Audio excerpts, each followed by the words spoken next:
It started with a car crash. A young woman, barely 20, who everyone in Izena's church had known.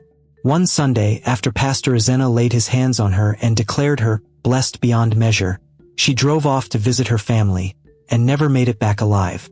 Her car flipped on a quiet road, bursting into flames, and she was gone. The congregation was shaken. Pastor Izena held a vigil, urging everyone to pray for her soul, his voice heavy with sorrow. He prayed loudly, passionately, as if her loss hurt him deeply. But that was only the first of the strange deaths. A few weeks later, it was a young father of two who had come to Izena for prayer after a job loss. Izena had prayed fervently for him, promising him new beginnings. Days later, the man's house caught fire in the middle of the night, trapping him inside. His wife and children barely escaped. As the congregation mourned another loss, a pattern started to form, though most people dismissed it, not wanting to believe something so dark. Only Kalu, Izena's younger brother, noticed the unsettling trend. Kalu was a pastor too, in a smaller, less glamorous church not far from Izena's. He started to wonder if these weren't just tragic coincidences. But how could he bring up something like this to his brother? Was it even possible? Several months earlier, before these tragic deaths, things had been different. Izena and Kalu were just two brothers trying to serve God. But their ministries couldn't have looked more different. While Izena had his sights set on growing his church into a megachurch, Kalu was content with his small but steady congregation, focusing on preaching the gospel and helping those in need. However, as time passed, Izena grew frustrated. He saw his friends, men like Pastor Obina and Pastor Uche, leading churches packed with people, offering praise and donations at every service. These men drove luxury cars, lived in large homes, and were even called to speak on TV. Meanwhile, Izena's congregation barely filled half the room on a good Sunday. They struggled to pay for church repairs, and he had to preach in worn-out robes. One evening after service, Izena's frustration spilled over during a conversation with Kalu.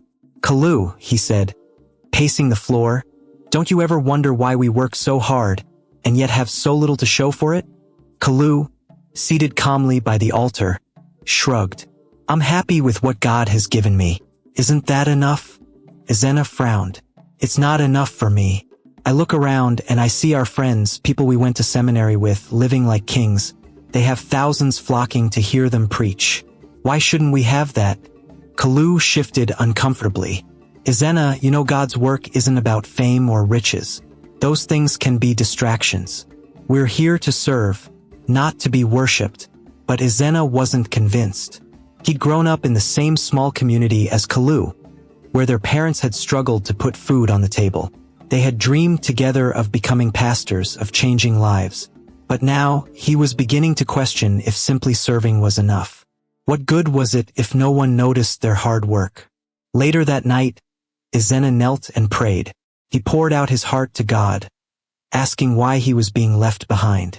He wanted to lead a great congregation. He wanted people to recognize his gifts, to see him as a powerful pastor.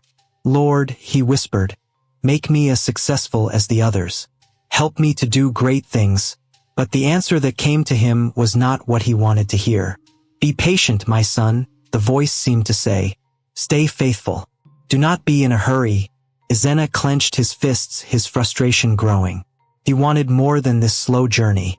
He wanted his ministry to blossom, to be known. That night he couldn't sleep. The seed of discontent had taken root in his heart, and he knew he had to find another way. In the days that followed, Izena began asking around. He approached Pastor Obina after a large regional conference, catching him as he stepped out of his luxury car. "Obina," Izena started, struggling to keep his voice steady. How did you make it? Your ministry, has grown so fast. People say you've been blessed beyond imagination." Obina looked at him closely, as if considering something. Then, with a sly smile, he replied, "Izena, there are some blessings that don't come from just waiting around." Izena's heartbeat quickened. "What do you mean?" Obina's smile widened, but his eyes were cold. "It's not something everyone can handle. Let's just say, you'd have to be willing to give something up. Something precious. Ezena was both intrigued and alarmed. He remembered Obinna's transformation, from a humble pastor to one who seemed to walk with an aura of power and mystery. There was something about him that was almost otherworldly. But Ezena's desire for success clouded his caution. "Tell me more," he insisted. Obinna leaned in, his voice low. "There's a group. They offer help, guidance. They have powers that can make your dreams come true. You'd have everything you desire, a large congregation, wealth, recognition. But you must be ready to make sacrifices." Ezena was hooked. "What kind of sacrifices?" Obinna's gaze darkened. "First, you'd need to give something close, something dear to you, a blood sacrifice to show your commitment. After that, it's a yearly duty. You'll offer 10 of your own flock, 10 church members every year. It's a small price for a lifetime of greatness." Ezena felt a chill down his spine, but he swallowed it down. 10 members every year? He hesitated. The words felt heavy and terrifying. "Yes," Obinna replied, his voice smooth. "But imagine the power you'll have. Imagine the wealth, the fame." Ezena thought of Kalu, of their small church struggling each week. He thought of his friends with their full houses, expensive clothes, and devoted followers. He was tired of being small, of going unnoticed. But could he go that far? Days passed, but Ezena couldn't let go of Obinna's words. Kalu noticed his brother's distance, his constant distractions. One evening, after their service, Kalu finally approached him. "Ezena," he said quietly, "is something wrong?" Ezena shook his head quickly, forcing a smile. "No, nothing. Just a lot on my mind." "You've been acting strange, brother." Kalu pressed, his gaze steady. "I feel like you're drifting away.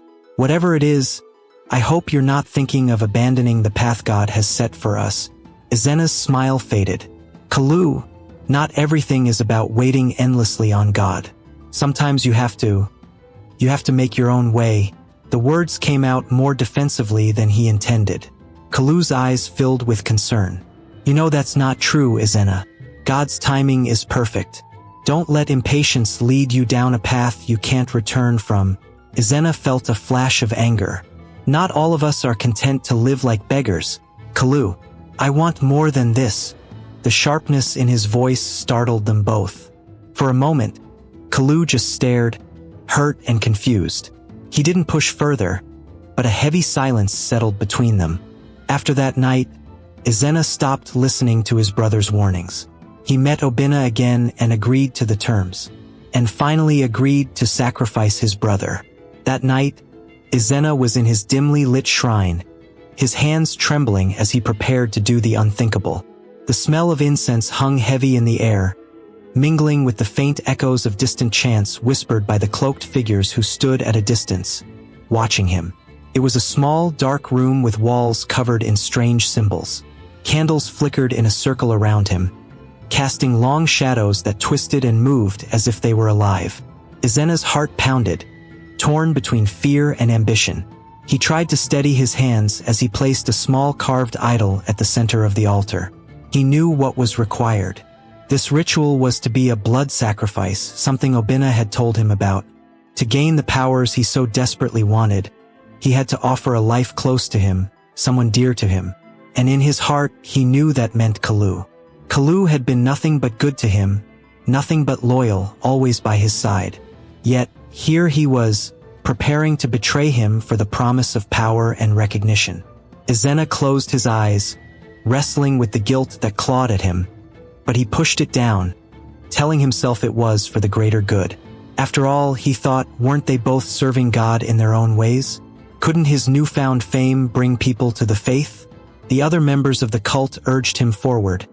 Their leader, an elder man with a deep, gravelly voice, whispering from behind his hooded robe, "Now, Ezena. The time is now. His spirit will fuel your rise." Ezena tightened his grip on the small knife in his hand, muttering the words he'd memorized earlier. A strange warmth filled the room, as if some unseen presence were wrapping itself around him. He could feel the energy, dark and alluring, urging him to take the final step. "Kalu, my brother," Ezena whispered, almost choking on the words. "This is my only path to greatness. Meanwhile, Kalu lay in his small room, unaware of the danger gathering against him. But as he drifted to sleep, a sharp feeling of unease washed over him. Something was wrong, deeply wrong. He could feel it, a prickling fear that crept up his spine, and without understanding why, he sat up in bed, his heart racing. "Kalu," he whispered to himself, "get up and pray." It was a strange urge, but he had always trusted the Spirit's guidance.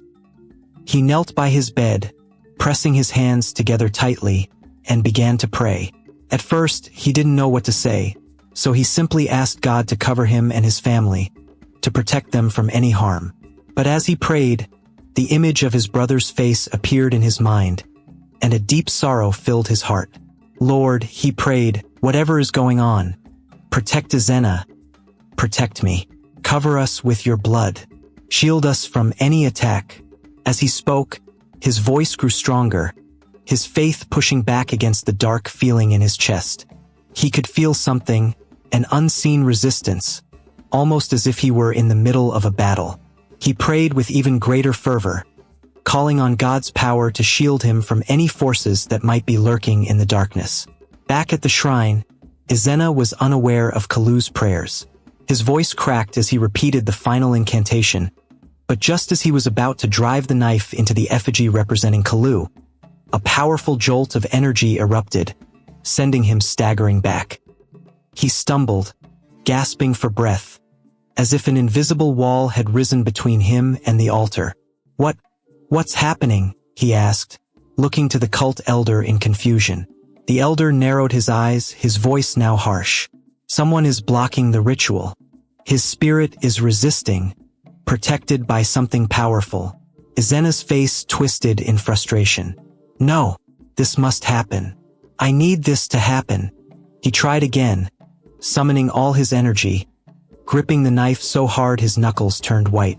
But each time he attempted to complete the ritual, he was thrown back, as if an unseen force shielded Kalu from his reach. "Impossible," the elder muttered. "He is covered in prayer." The other cult members murmured in frustration, but the elder signaled for them to be silent. "This is not the end. If you cannot offer your brother's soul," he said, his voice a harsh whisper, "there are other options. But the sacrifice must be made soon." Ezena's mind raced, desperate for a solution. He remembered his parents. Their once strong faith had waned over the years, and they were now elderly and fragile. He knew they still prayed, but their strength was not what it used to be. If Kalu was protected, perhaps his parents wouldn't be. After a long, heavy silence, he nodded. "I'll do it. I'll use them." The elder nodded approvingly. "Prepare yourself. Their spirits will open doors you cannot imagine." The next morning, Ezena struggled to meet Kalu's gaze. His brother had greeted him with warmth, completely unaware of what had transpired. Kalu had the same trusting, open smile as always, and Ezena felt a pang of guilt so sharp it almost stopped him from going through with his plan. Almost. Kalu patted him on the shoulder. "Are you all right, Ezena? You look tired." Ezena forced a smile. "Just a long night, that's all." He quickly looked away, feeling the weight of his lies. He couldn't bring himself to face Kalu's eyes for long, afraid his guilt would show. That evening, under the cover of darkness, he returned to the shrine. He placed items that belonged to their parents, a strand of his mother's hair, an old handkerchief of his father's, on the altar, following the ritual instructions. His hands trembled, but he pushed down his feelings, focusing on the promise of power, of fame, and of finally escaping the shadow he felt had held him back. This time, there was no resistance. The ritual proceeded smoothly, and as he finished, a strange calm settled over him. He felt stronger, more sure of himself, as if some invisible weight had lifted from his shoulders. In his heart, he knew his parents would not live to see another day. When the news came the following morning, Kalu was shattered. Their parents had both passed away in their sleep, suddenly and without any warning. The doctors could find no clear cause, calling it a tragic coincidence. But Kalu didn't believe in coincidence, not like this. In his grief, Kalu turned to Ezena, expecting to find the same heartbreak in his brother's eyes. But to his shock, Ezena was calm, almost detached, offering a few words of comfort before quickly leaving to prepare for the next service. The funeral was quiet, attended by only a few family friends and church members. Kalu was devastated, his heart broken, but even in his pain, he couldn't shake the feeling that something dark was happening beneath the surface. Something he didn't yet understand. The transformation in Ezena's life after his parents' death was swift and unmistakable. Within weeks, his church began to grow, filling with people drawn to his powerful sermons and miraculous healings.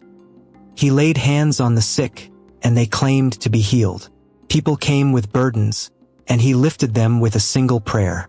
His fame spread quickly, and soon he was the pastor everyone wanted to see, the man with a supposed gift that seemed almost too good to be true. Kalu watched from a distance, both worried and confused. He knew his brother's church was flourishing, but every time he tried to approach Ezena, security guards or assistants blocked his way.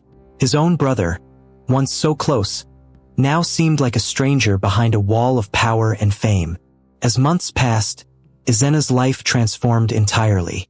He married a beautiful woman from the congregation, bought a luxurious home, and drove expensive cars.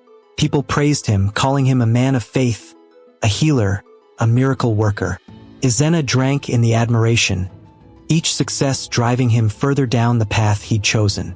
But Kalu couldn't shake the feeling that something dark lay at the heart of it all. And then the mysterious deaths began. One by one, members of Ezena's congregation started dying under strange circumstances. Each one had recently received prayer or healing from Ezena, and each one had died suddenly. One in a car accident, another in a fire, another from an unexplained illness.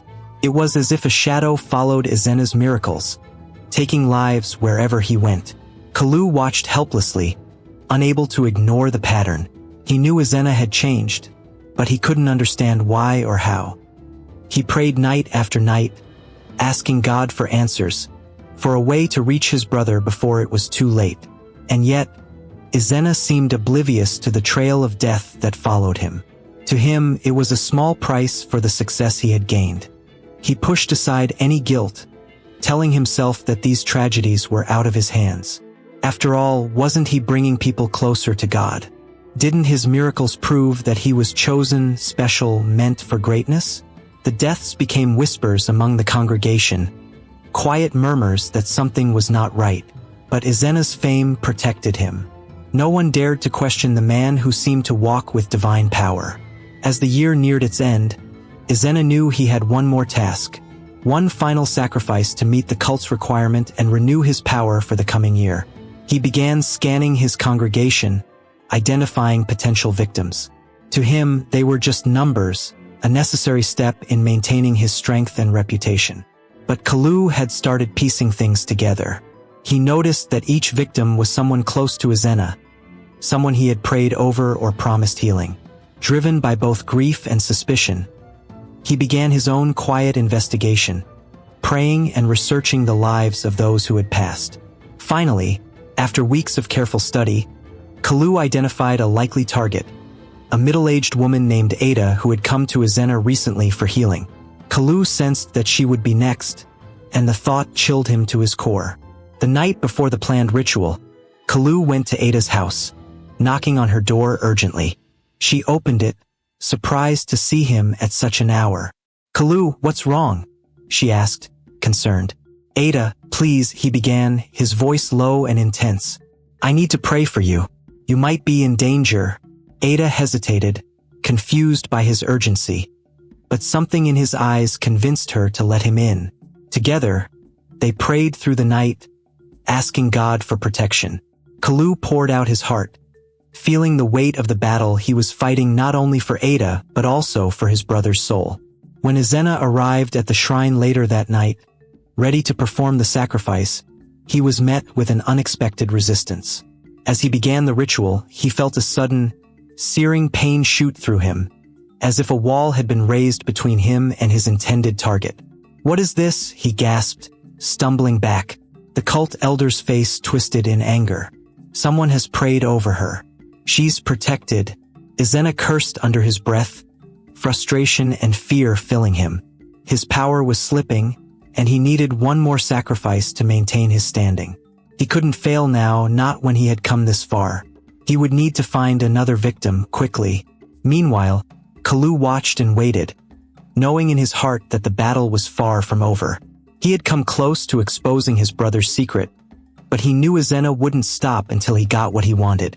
And as the new year loomed, Kalu prepared himself for the fight of his life, a battle for his brother's soul, and perhaps his own. Ezena sat alone in his office, staring blankly at his desk, the words from the cult leader echoing in his mind. 10 souls. 10 lives each year to keep your power. Every time he thought about it, his stomach twisted. He could feel the pressure mounting, a heaviness that only grew worse as the days ticked by. Ezena rubbed his temples, muttering to himself.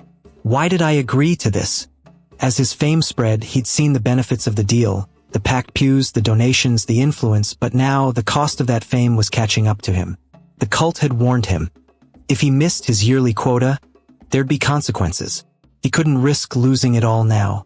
Yet, the pressure to choose his next targets was making him paranoid and careless. There was a knock on his door, and his assistant poked her head in.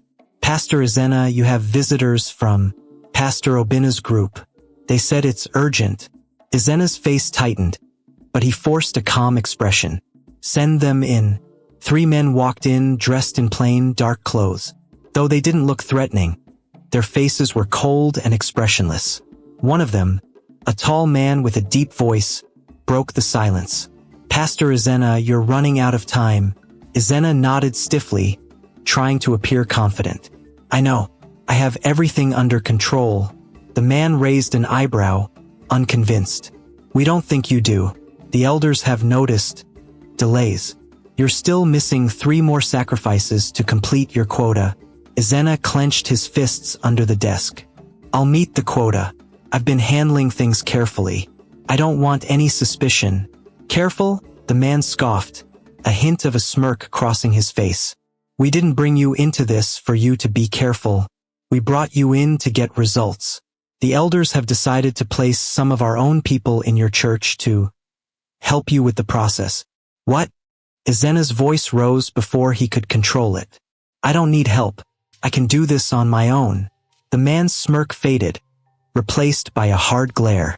You don't have a choice. Either you let our people in, or we'll find someone else who can handle it. Ezena swallowed, anger and fear churning inside him. He didn't want these strangers in his church, his inner circle. But he also knew he couldn't afford to lose his power, not when he'd come this far. Finally, he forced a nod. Fine, they can join the staff. Just keep them out of sight.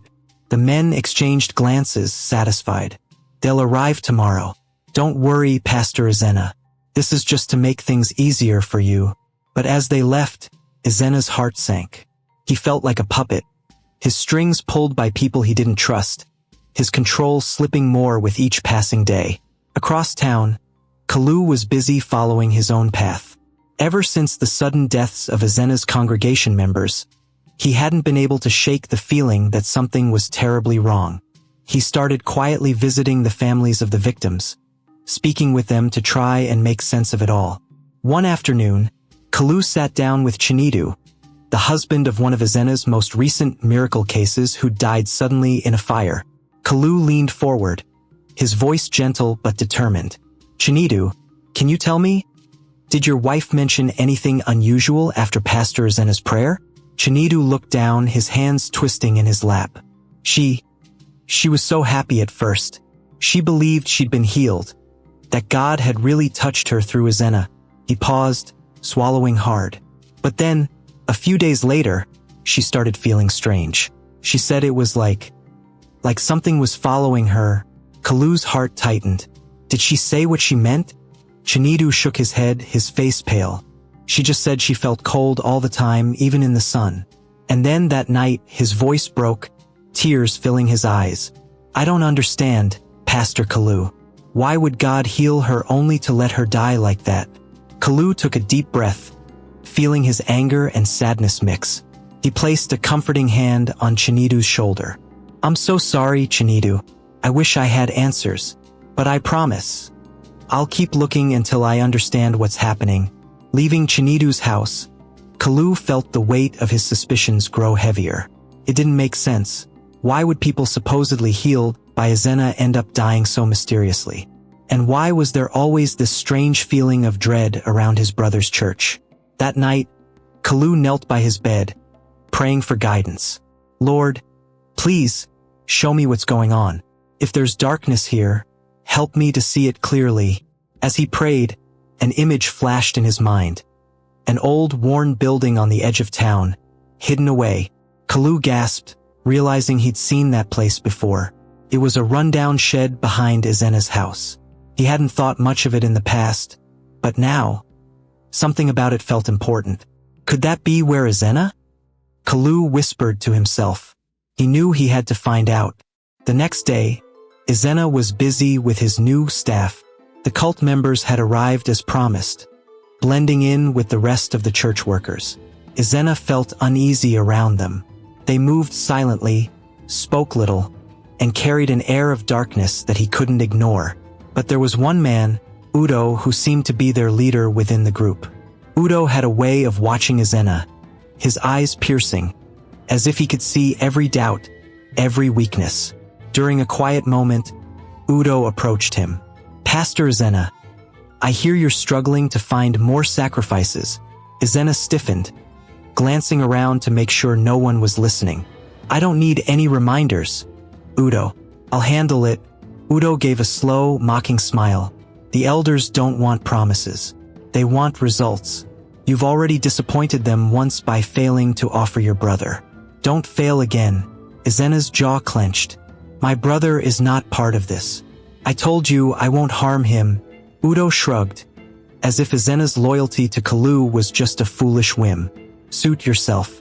But remember, the cult's patience has limits. If you can't deliver, they'll find someone else who can. And that won't end well for you. Ezena forced himself to stay calm, but inside, panic was rising.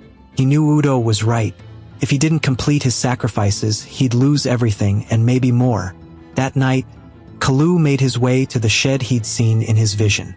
It was late, and the streets were quiet as he slipped past Ezena's house, moving through the shadows until he reached the back of the property.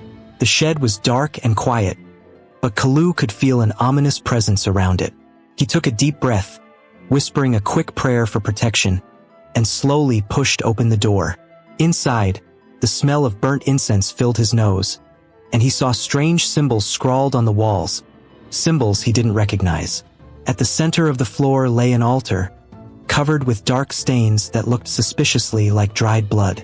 Kalu's stomach turned. What has Ezena gotten himself into? He reached for a small charm lying on the altar, a charm he knew Ezena's wife had once worn. The realization hit him like a blow.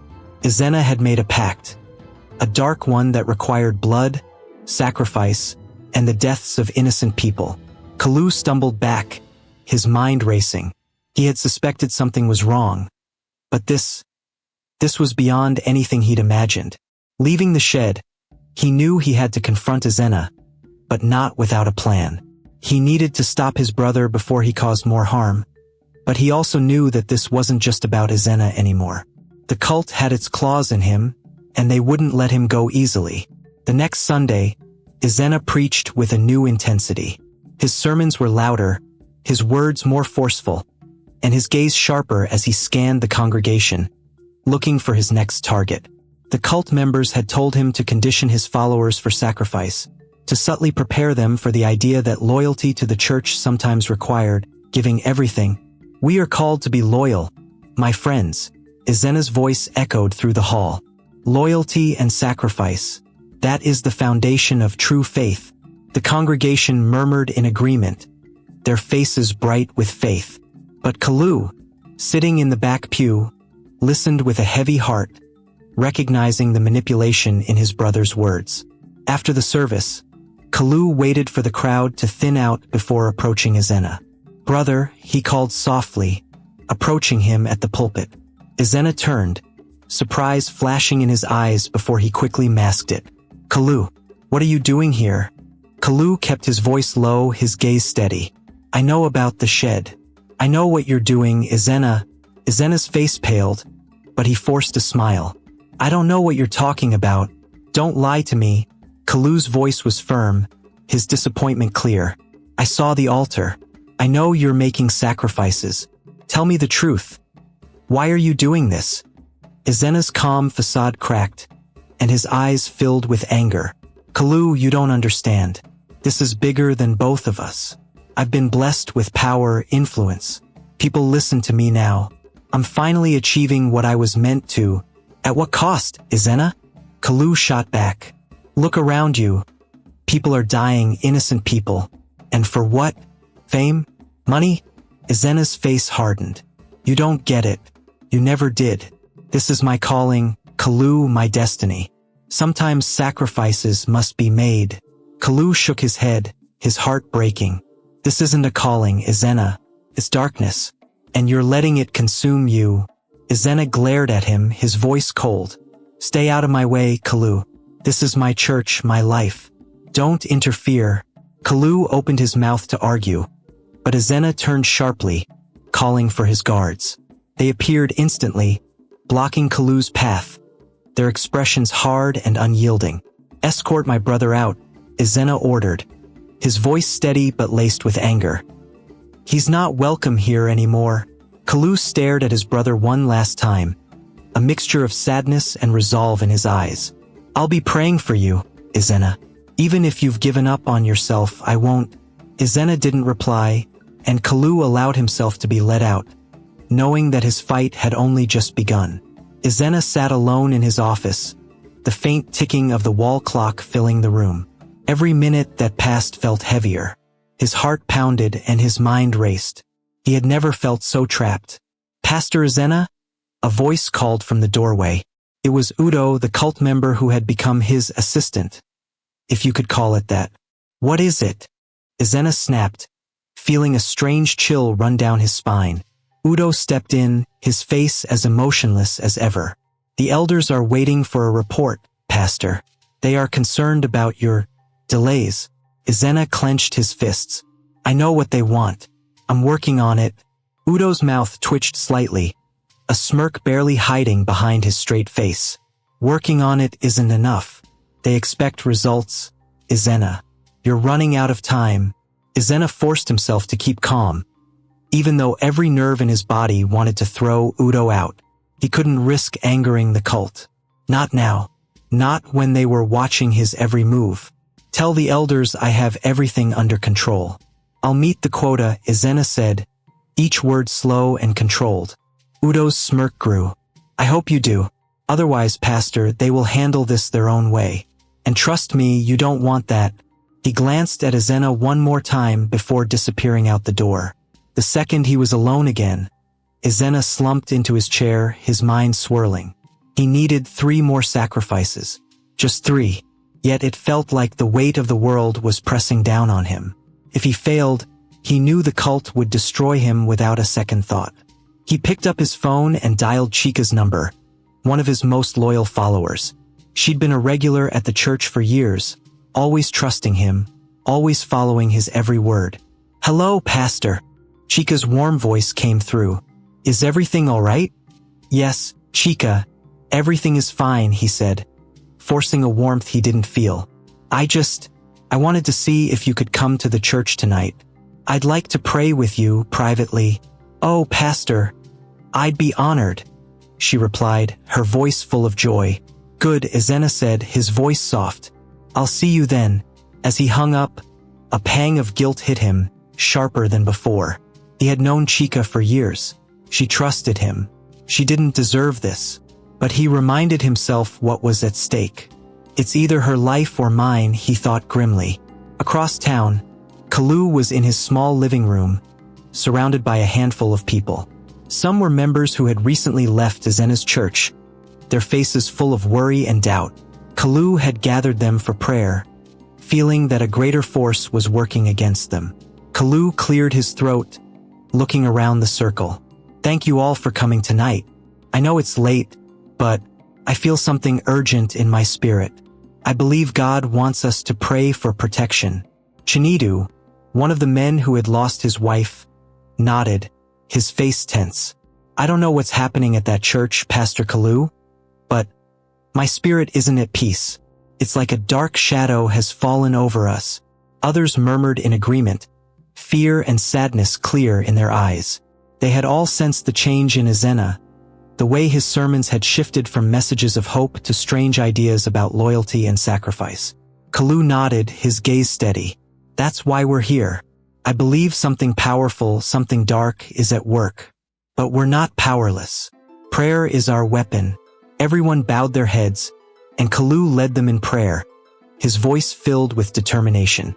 Father, we ask for your light to shine through the darkness surrounding us. Protect us from harm, and protect all those who trust in you. We ask for strength and courage. As they prayed, an odd sense of calm settled over the group. It was as if a barrier had formed around them, a shield against the darkness closing in on their lives. Chinidu raised his head, his eyes shining with hope.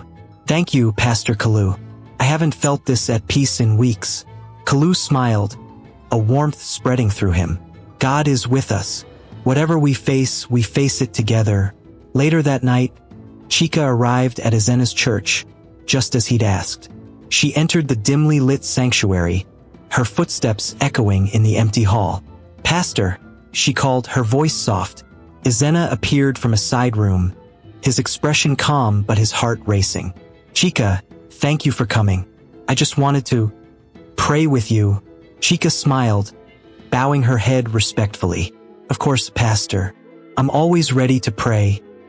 He led her to the small altar he'd prepared, the faint scent of incense filling the air. Let's begin, he said, his voice low. He placed a hand on her shoulder, beginning a prayer, his words slow and intense. But as he spoke, something strange happened. Chika's face changed. She seemed to tense, her eyes narrowing slightly as if sensing something was wrong. Pastor, something doesn't feel right, she whispered. Ezena tried to keep his composure. It's just the spirit moving, Chika. Keep your heart open. But Chika's unease grew. She started to pray softly, her own words filling the air. And as she did, Ezena felt his own power weaken.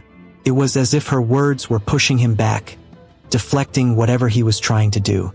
No, he muttered, his voice barely audible. This can't be happening. Chika's prayers grew louder, her eyes closed, her hands raised. Father, I ask for your protection. Cover me with your blood. Shield me from any harm.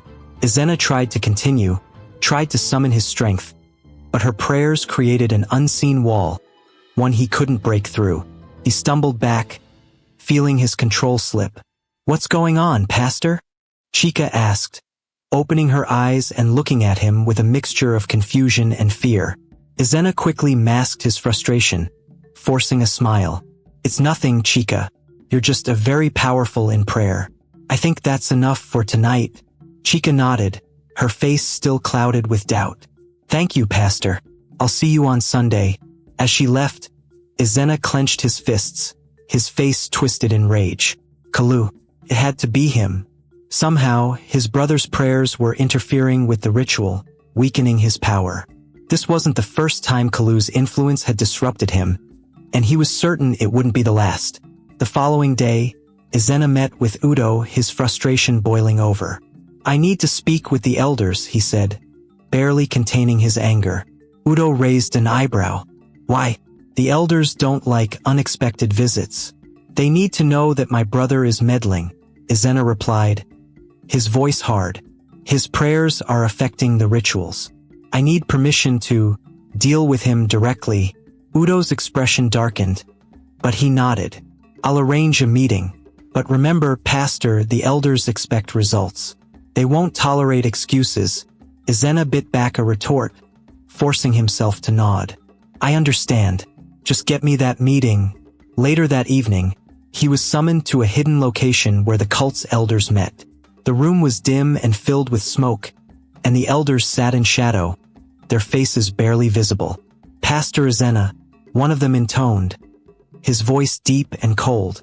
We've heard of your difficulties.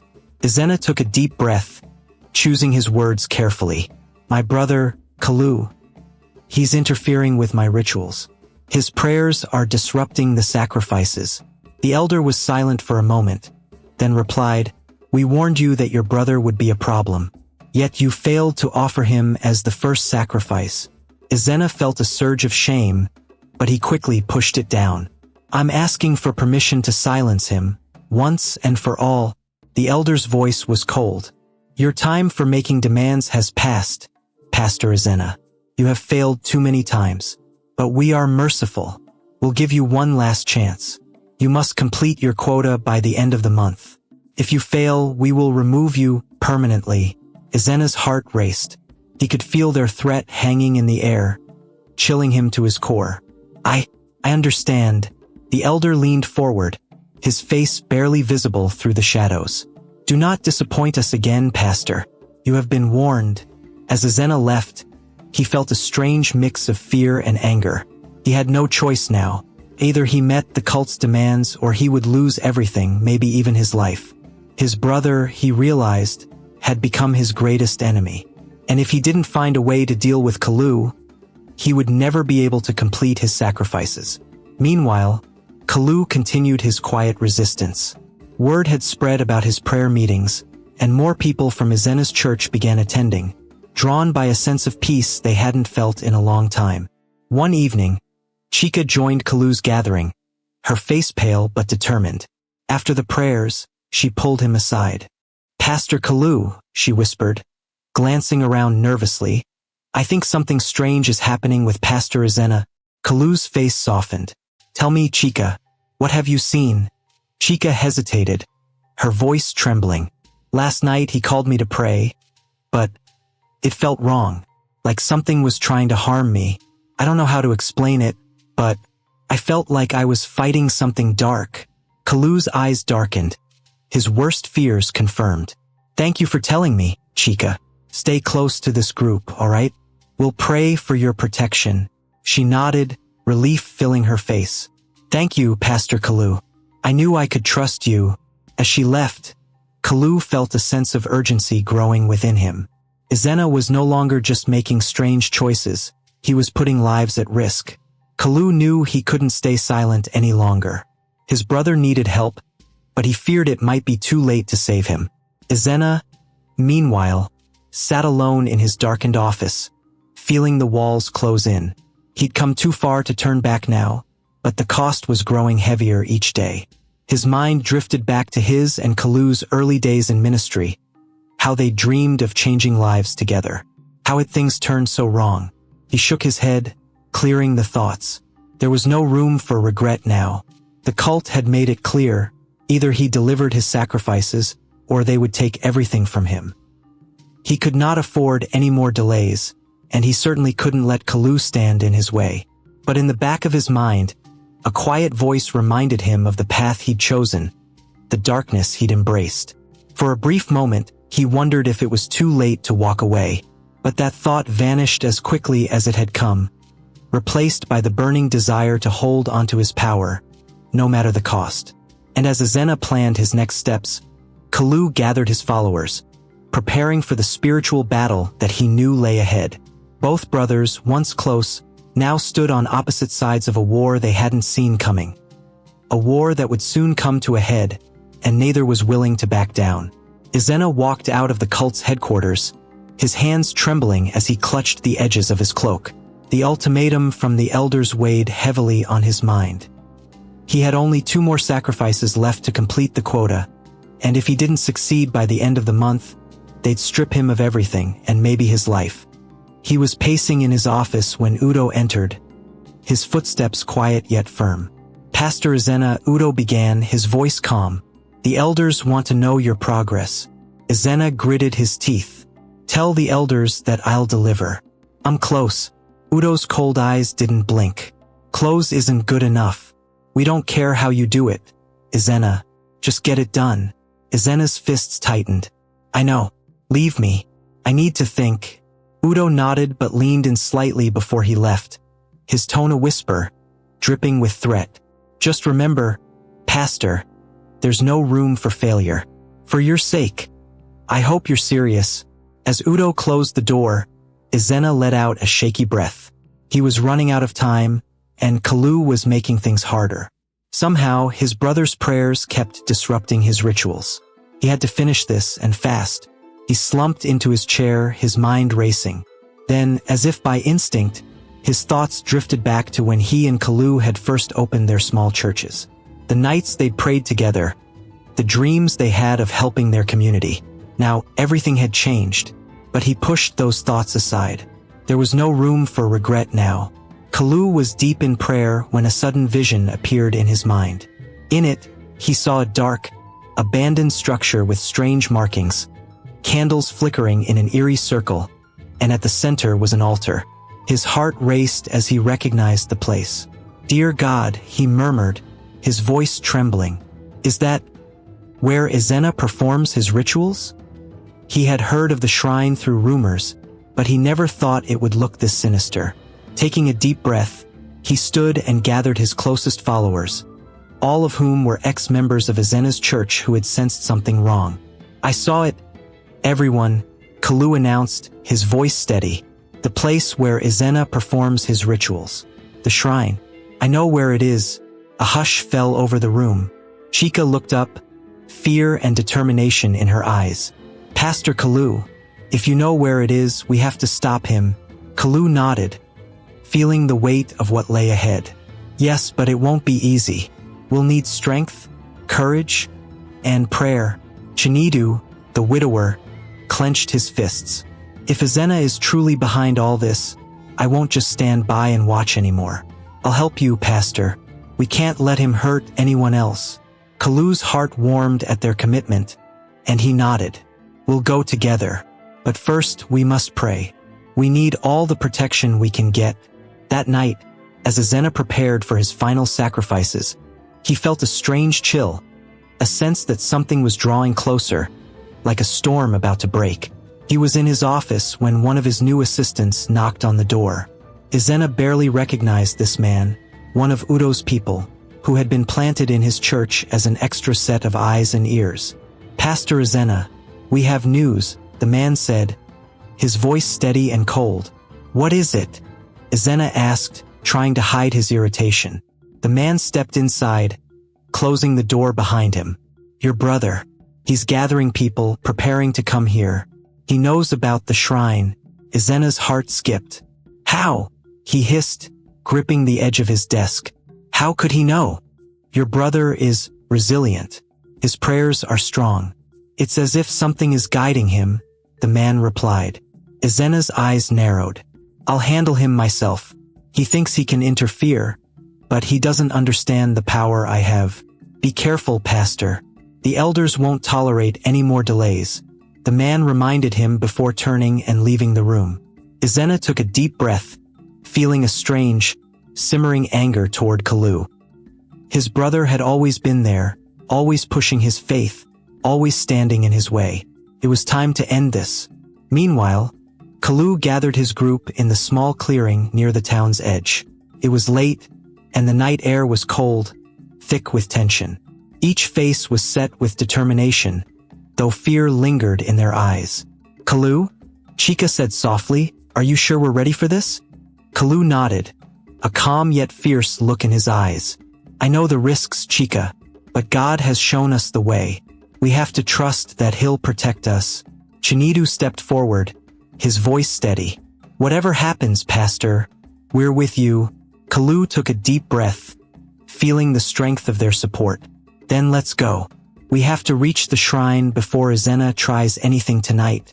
As they made their way through the darkened streets, Kalu kept praying silently, asking for guidance, for strength. Every step brought them closer to the heart of the battle, a confrontation that felt as much spiritual as physical. Back at the shrine, Ezena was already preparing. The candles were lit, casting eerie shadows across the room. He paced, muttering incantations under his breath, ready to perform the final sacrifices that would secure his power. Suddenly, he felt a strange surge, as if something was approaching. He stopped, his breath catching. It was Kalu. He knew it. Turning, he saw Udo at the doorway. "Your brother is near, Ezena. Are you prepared?" Ezena clenched his fists, the anger building within him. I'll deal with him myself. No more interference. Udo gave a cold nod, his eyes narrowing. Do what you must. Just remember. The elders will be watching. As Udo left, Izena felt a wave of fear and anger. His own brother had become his enemy, someone who threatened everything he had worked so hard to achieve. As Kalu and his group approached the shrine, he paused, his heart racing. Wait, he said, turning to face the others. We need to pray once more. For protection, they gathered in a circle, their voices quiet but firm, calling on God's guidance and strength. Lord, we stand in your name. Protect us from any harm. Shield us from darkness. Kalu prayed, his voice trembling with emotion. When they finished, Kalu looked at each of them. Are you ready? Everyone nodded, their expressions determined. The shrine loomed ahead, hidden among the trees, dark and silent. Kalu felt a shiver run down his spine as they approached. The air was thick, heavy, almost suffocating. Kalu reached for the door and pushed it open, revealing the dimly lit room, with symbols drawn on the walls and an altar at the center, the candles casting long shadows. And there, standing by the altar, was Izena. Izena, Kalu said, his voice steady but filled with sorrow. It doesn't have to end like this. Come with us. Leave this darkness behind. Izena's eyes narrowed, a sneer forming on his lips. You don't understand anything, Kalu. You never did. I understand more than you think, Kalu replied. I know about the sacrifices, the deaths. You've gone too far, Izena. This isn't God's path. Izena's face twisted with rage. Don't you dare lecture me about God. You've always looked down on me, always tried to be the better brother. But look around. I have power, influence. People respect me. Respect built on fear and lies. Kalu shot back. Izena, this isn't you. You don't need this power. Come back to the truth. Izena laughed.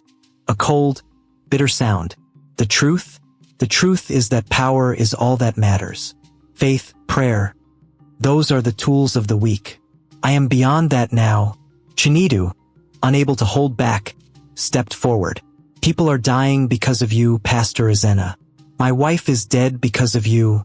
Izena's face darkened, but he didn't respond. Kalu took a step forward, his hand outstretched. Please, brother. It's not too late.